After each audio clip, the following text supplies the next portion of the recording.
రాజ్యమేది లేదు గాని రాణిలాగా చూసుకుంటా, కోట కట్టలేను గాని కళ్ళల్లో నిన్నే దాచుకుంటా.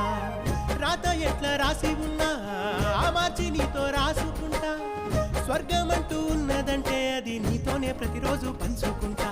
నిన్ను గన్న మీ నాన్నకన్నా అల్లారు ముద్దుగా సాదుకుంటా. నీకు కోపం వస్తే కొంత దూరం ఉంటా, నువ్వు గీత గీస్తే నేను దాటనంటా.